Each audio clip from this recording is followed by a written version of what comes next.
Hello and welcome to Drops of Jupiter, your 2025-2026 reading for Cancer.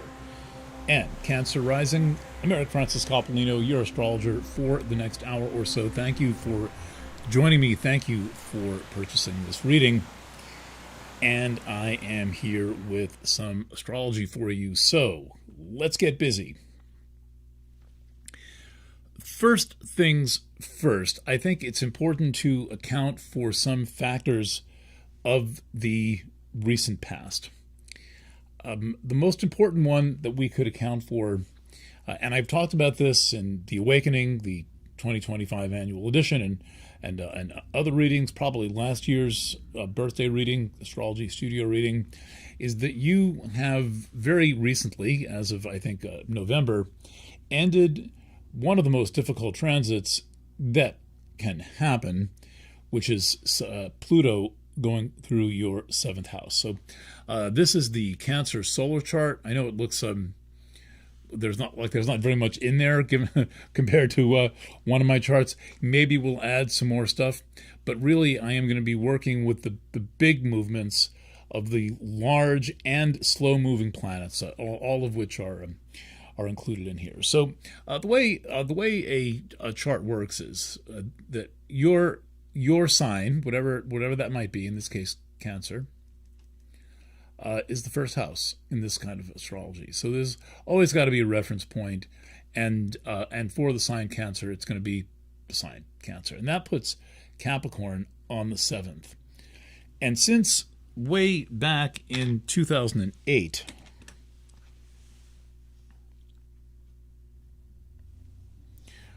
Pluto moved from Sagittarius into Capricorn. Sorry, when I look this way, I'm looking down at the chart. And when I look this way, I'm looking up at my the version on my monitor. 2008, Pluto enters Capricorn. 2024, Pluto leaves Capricorn. This is not easy. Pluto through the 7th house, very challenging, and what it's challenging is all of your preconceived concepts of what a relationship is.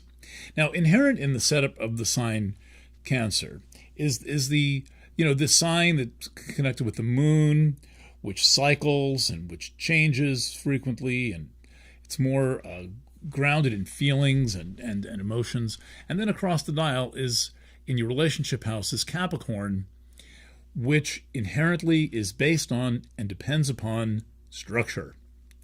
So up until 2008, you relied upon your relationships to provide a structure for your life. In many ways, for Cancer rising people, relationships are the structure of your life. Although this has, of necessity, and just a kind of like the karma of civilization, has been changing very quickly.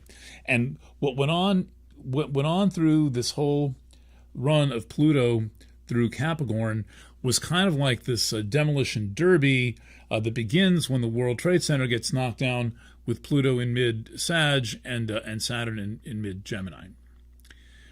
So this is the beginning of the U.S. Pluto return, but the Pluto return is taking place in your sign of relationships, and that sign happens to be Capricorn. So think of Capricorn as like this, almost like this carved stone lattice work that is kind of like this very dependable map to the world that we live in. Now, this is, since the 90s, Capricorn has been under a lot of stress. And if you're old enough to have lived through the 1990s, particularly before and after 1993, you may have noticed a similar evolution of your experience in the mid-1990s, but it's nothing like Pluto. Pluto basically rewrites everything that it touches in some way, and it's kind of the unstoppable force. And the thing that Pluto was turned loose in the middle of was Capricorn, which depends upon the very kinds of structures that Pluto is so good at demolishing.